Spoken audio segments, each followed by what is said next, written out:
Early next morning, a beautiful bronze-backed tree snake is basking in the sun.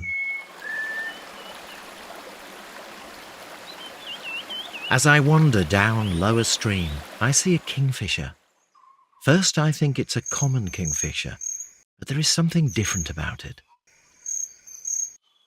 On close observation, it's a blue-eared kingfisher, another one of the resident forest kingfishers in these parts. I decide to follow this bird, but she has a suitor. He has a fish in his beak. I admire his persistence, but she plays hard to get.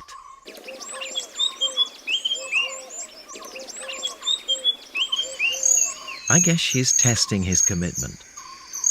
His persistence is finally rewarded. Both he and I were pretty relieved when the female finally